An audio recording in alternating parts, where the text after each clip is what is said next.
this will be my 2020 overview because a lot of it was spent with Spike. Many of you know last year I spent a lot of time working on the campaign, specifically working down in the Southeast coordinating events, both for Joe and Spike. And I love them both dearly, and watching them interact with crowds and seeing them answer questions and just being people. You know, that was the biggest thing for me. I remember with Spike, when we started his bus tour, we covered Atlanta, Birmingham, and Savannah. And in every stop, you know, you have this agenda that inevitably does not work out, as you're saying today. Nothing ever runs on time. But at every stop, you know, there was a set thing you did. You know, you got out, you spoke, certain people spoke, you know, there was Q&A, certain things like that.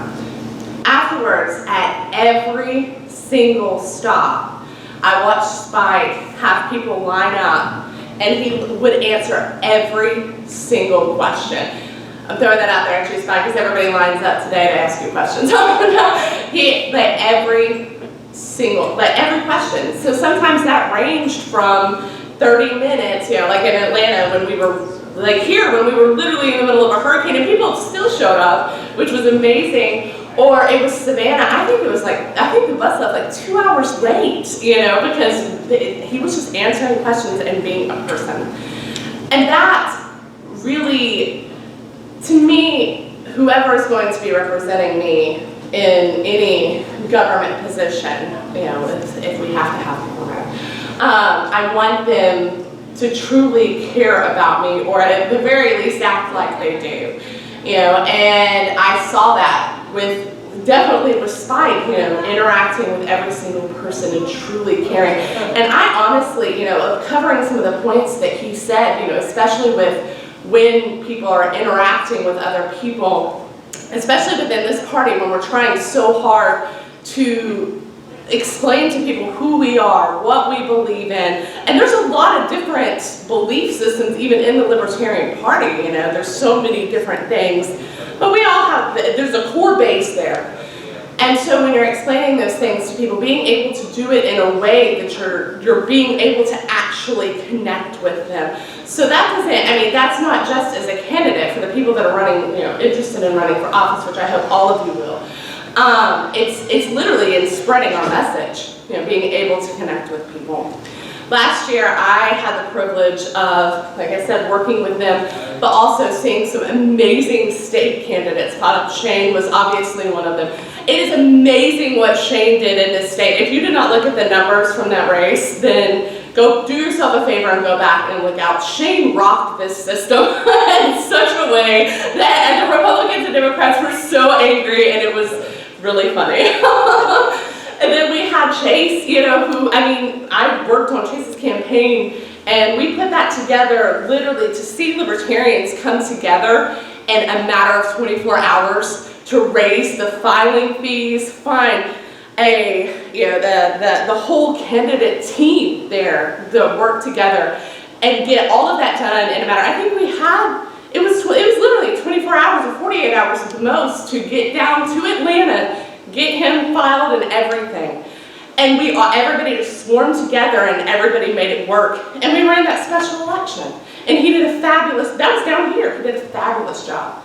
So that was so incredibly inspiring, you know, to see the growth that I have seen just from last year within the party here has been phenomenal. All the new faces, we grew so many affiliates last year that it's insane. Like how many affiliates we have in the northern part of the state. I mean, we're almost covered.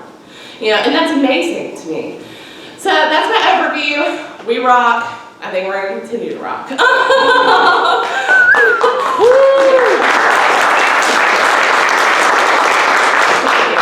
So really applause to yourselves. So that being said, as many of you know, I mentioned it yesterday, I really wanted to focus our convention on candidate and affiliate support. And really how all of that kind of works together because we're coming into an election season again next year, and it's going to be a major one. You know, we have the governor, the lieutenant governor, multiple congressional races, state races, you know, local races, and I have so many different people, like Shane, I mean, have already stepped up and said, hey, I'm planning on running, you know, and starting to fill that out, and I want to see us continue to grow, because if enough of us run, some of us are going to win somewhere, and then we'll just continue and continue to grow. So for the panel today, we have the affiliate support, which I love affiliate support and I love watching that grow. We have candidate support, and we also have the youth engagement, which I adore. Justin is fantastic with me. I'm so glad you came along, Justin, because he is so fabulous with the college students, and I'm at that weird age now where I'm not really cool, so we need the youth people. And the youth turning out last year in the election was insane. You know, and I feel like maybe I was just noticing it, but there was so many people like in their early 20s. You know, I met several people that were 18, 19 voting for the first time, and they were voting for the Jorgensen-Cohen ticket. They were coming out, they were volunteering, they were putting in the work. And the most important thing is they're still here. You know, they didn't just do this and now they're gone. Like, they're actually still here. And people like Justin are the ones that are engaging them and keeping them involved and helping them grow. So, that will be who will be up here today presenting. And our first one will be the candidate support, which I am partial to, I feel. I'm partial to all of them, that's why they're presenting. And that is John Turpish. So, John. I just texted him, here he is. Yes! He's a wonderful candidate support. And yes, come on. Yes, and he is there for everything. So, without further ado. Hi folks, do we do slides or not? We do, okay, great. So I'm here just to talk a little bit about campaign support and then switch over to Mark Mosley. I just want to give a brief overview. If you could actually back up a couple. All right, we're not. All right, so as you know, my name is John Turpish. I am officially the political director of the LP Party of Georgia right now, which really just means I'm on the campaign support team. And I have a fancy title that's a little bit funny because I don't direct anything. The goal of the campaign support team, and you know, I just want to hear from you. I want to talk to all the potential candidates and all the volunteers. Go ahead to the next slide. The campaign support team is a group of volunteers. We're all volunteers. This is not, you know, fancy Republican money laundering or something. We just want to see candidates succeed here in Georgia. This is specific to our state party. You might have a particular skill. You might be good with tech, or you might be a speechwriter or something like that. There is a candidate who needs that, and this team is about matching up those skills and those volunteers with the candidates who need those skills and help. We also do work with cross communication. A lot of times there's one campaign that's a really great idea that another campaign needs to hear about. And getting we do training, recruiting. We also do knocking on doors to collect signatures or just because they need to. One thing that you really need to understand, there's not a high barrier to entry here. We welcome you on the team. Please do join us. Go ahead to the next one. Now, I know some people, some libertarians in particular, don't like the political system. They don't like elections, they don't like electoral politics. And I understand that there's a lot of ways to spread liberty. And you need to find something that you're passionate about, that works in your life, something that you're skilled at. But I am convinced there are people in this room who, for you, the best place you can be, the most effective you can be, is in electoral politics. And you might not be it, so that's kind of my pitch here, is why is it that someone would want to choose this path? Go ahead and go on next. There's a lot of leverage when it comes to running campaigns, just because the way our society is currently set up. And so you need to take the opportunities where you can find them. There are community events where candidates and parties that are running candidates can get involved, and media will reach out to you sometimes just to get a single quote. But they don't reach out to me now. You know, I ran a very simple campaign a couple years back, and I've never been quoted by journalists as much as I was that year. It gives you an excuse. I know some of these are very parse. It gives you an excuse to talk to people. A lot of times there's people who don't really want to talk about politics to a stranger. They don't really want you to come up to them and talk to them about liberty or about you know, the war on drugs or whatever your particular campaign is about. But if you're wearing that candidate tag and you're tabling at that event and you're saying, we're here to try to earn your vote, people will come up to you and talk to you. I had people come up and talk to me at you know, Georgia Carry convention. Why would anyone want to talk to me at a Georgia Carry convention? Well, because I had a table saying I was a candidate and I wanted to hear what their issues were. And so it's a really great way. Also debates. Here in Georgia, the APC debate in particular is a really great opportunity to reach out to people. A lot of our candidates get invited to those. And it's a good place where now you're on a somewhat level playing field is the Republican, the Democrat in you, or sometimes just the Republican in you. Meet them where they are. What I mean by that, there's a lot of people today who expect politics to be the answer. They expect politicians to be the ones bringing the solutions for tomorrow. And I know you and I think that might be the wrong thing. That, you know, we might not want to look for leadership to politicians.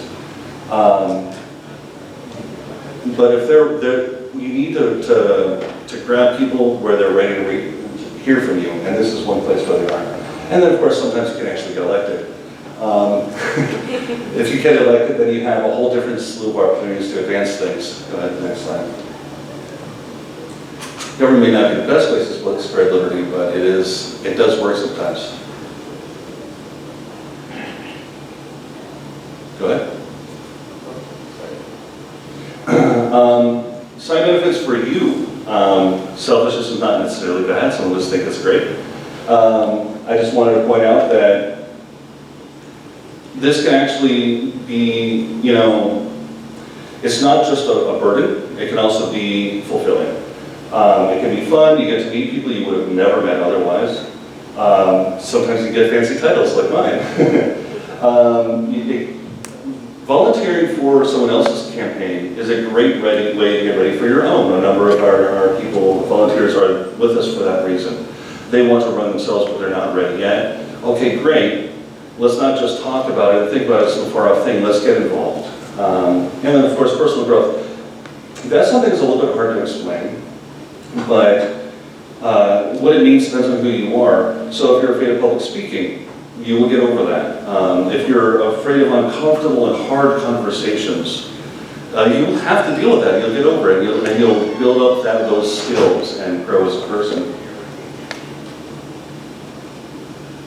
Go ahead. So, if you're ready to get started, and I hope you are, I want to get you on Basecamp. You've probably heard about it from a bunch of other speakers. We have a candidate support team at Basecamp where we deal with our events. The to-dos, there's a section of like, these are tasks that need to be done. Anyone can come up and grab one, mark it as completed. Just a great way to keep track of what we're doing. Message board, you can reach out, you can answer questions, you can ask questions. There's messaging on specific documents, whatever. Campfire is just the more casual chat. We had planned to have a table where you could sign up to join us. We don't have that today. You can just talk to me. I'm here. And of course, Slack for more casual conversations with LP Georgia. There is also there's a candidate support channel on Slack. That is my invitation. Just message me and I'll add you. It's not a big deal. And of course, talk to me. Go to the next slide.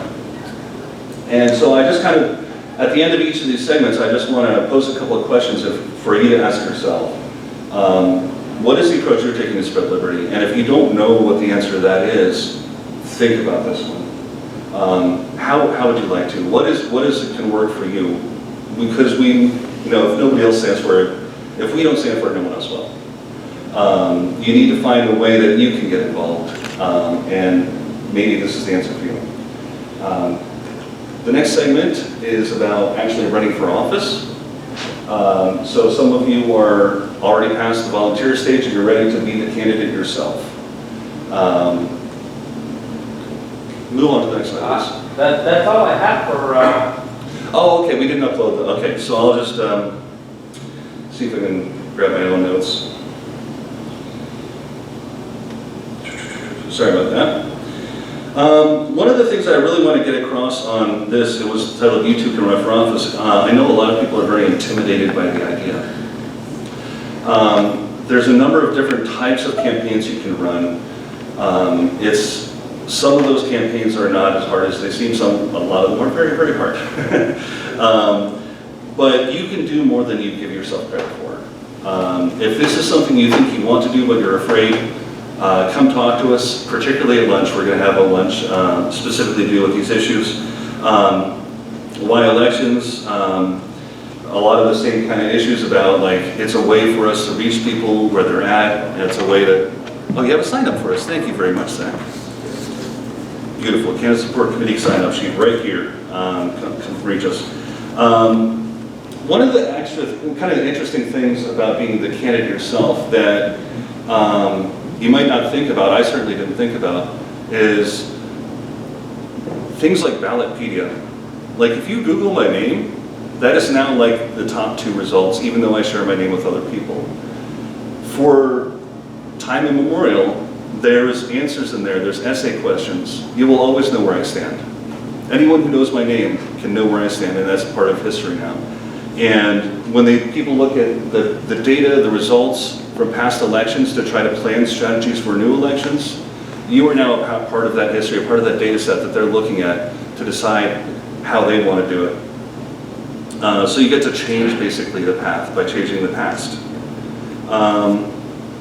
And of course there's the opportunity to get elected, in some cases more than others. That is a very real way to change things peacefully. If you want to change government peacefully, one of the best ways is from the inside.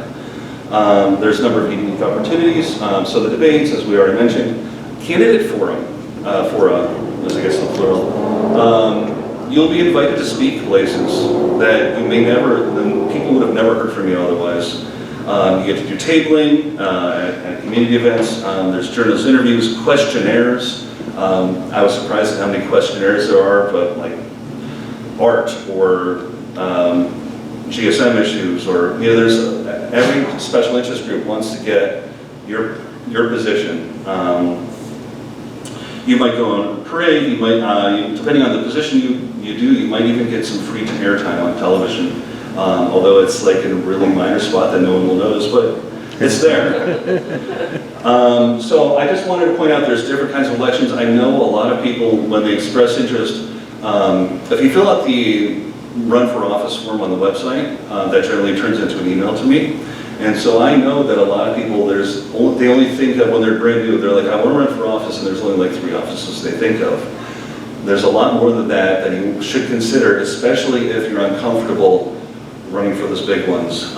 Municipal elections in Georgia, they're almost always nonpartisan, which means it's easy to get on the ballot. You're legally on the same level playing field with the big party, the entrenched interests, the old parties. Because it is nonpartisan, you won't get the word Libertarian on the ballot. And from my very partisan perspective, that's an unfortunate thing. But it is worth keeping in mind. Because it's so local, it does mean you're going to get to know your neighbors, right? You're going and knocking on doors of people that live very close to you.